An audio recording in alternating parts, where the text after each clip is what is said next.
மன்னார் மாவட்டம் கனிம வளம், உப்பு உற்பத்தி மற்றும் எதிர்கால எரிசக்தி திட்டங்களின் மையமாக மாறும் வாய்ப்பை கொண்டுள்ளதாக அமைச்சர் சுனில் ஹெந்திலித்தி வெளியிட்டுள்ள கருத்து கவனத்தை பெற்றுள்ளது. மன்னார் தேசிய உப்பு நிறுவனத்தின் புதிய நிர்வாக தொகுதி மற்றும் களஞ்சிய சாலை திறப்பு விழாவில் உரையாற்றிய அமைச்சர், மன்னாரில் கனிம எண்ணெய் மற்றும் இயற்கை எரிவாயு வளங்களை ஆராய்வதற்காக அரசாங்கம் நிதியொதுக்கீடு செய்து நடவடிக்கைகளை முன்னெடுத்து வருவதாக தெரிவித்துள்ளார். இந்த முயற்சிகள் வெற்றியடைந்தால் மன்னார் இலங்கையின் பொருளாதார மற்றும் எரிசக்தி வரலாற்றில் முக்கிய இடத்தை பெறக்கூடும். மன்னாரின் பொருளாதார அடையாளங்களில் உப்பு உற்பத்தி ஏற்கனவே முக்கியமானதாக விளங்குகின்றது. நாட்டின் மொத்த உப்பு உற்பத்தியில் சுமார் 30% மன்னார் உப்பளத்திலிருந்து கிடைப்பதாக அமைச்சர் குறிப்பிட்டுள்ளார். அதிக சூரிய ஒளி, கடல் நீர் மற்றும் பொருத்தமான காற்றோட்டம் ஆகிய இயற்கை வளங்கள் உயர்தரமான கிறிஸ்டல் உப்பை உற்பத்தி செய்வதற்கான சாதகமான சூழலை உருவாக்கியுள்ளன.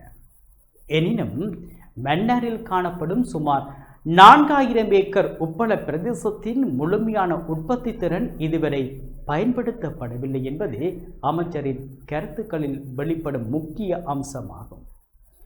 தற்போது 25 நிரந்தர ஊழியர்களும் 70க்கும் அதிகமான பகுதி நேர ஊழியர்களும் பணியாற்றும் நிலையில் உற்பத்தி விரிவாக்கம் மேற்கொள்ளப்பட்டால் மேலும் பல நேரடி மற்றும் மறைமுக வேலைவாய்ப்புகளை உருவாக்க முடியும்.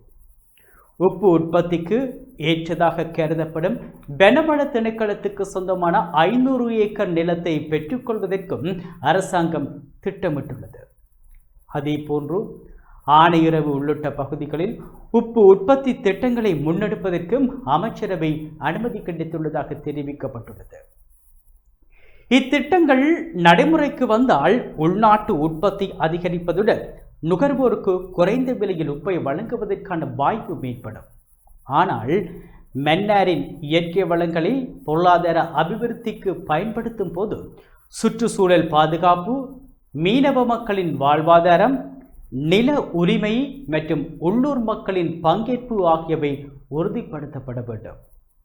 குறிப்பாக வனவள திணைக்களத்தின் நிலங்களை உப்பு உற்பத்திக்கு பயன்படுத்தும் திட்டம் முறையான சுற்றுச்சூழல் தாக்க மதிப்பீட்டின் அடிப்படையில் முன்னெடுக்கப்படுவது அவசியமாகும். கனிம எண்ணெய் மற்றும் எரிவாயு ஆய்வுகள் இன்னமும் ஆரம்ப கட்டத்திலேயே இருப்பதால் அவை தொடர்பான எதிர்பார்ப்புகளை உறுதியான பொருளாதார பலன்களை கருத முடியாது. ஆய்வு முடிவுகள், முதலீட்டு செலவு, சுற்றுச்சூழல் தாக்கம் மற்றும் வளங்களின் வர்த்தக சாத்தியம் ஆகியவற்றை பொறுத்தே அதன் எதிர்காலம் தீர்மானிக்கப்படும். ஆகவே உப்பு உற்பத்தி விரிவாக்கம், கனிம வள ஆய்வு மற்றும் தொழில் வாய்ப்புகளை ஒருங்கிணைத்த நீண்டகால திட்டம் வெளிப்படைத்தன்மையுடன் நடைமுறைப்படுத்தப்பட்டால் மட்டுமே அமைச்சர் கூறுவது போன்று மன்னார் மாவட்டம் நாட்டின் பொருளாதார வரலாற்றில் முக்கியமான மாவட்டமாக பதிவாகும்.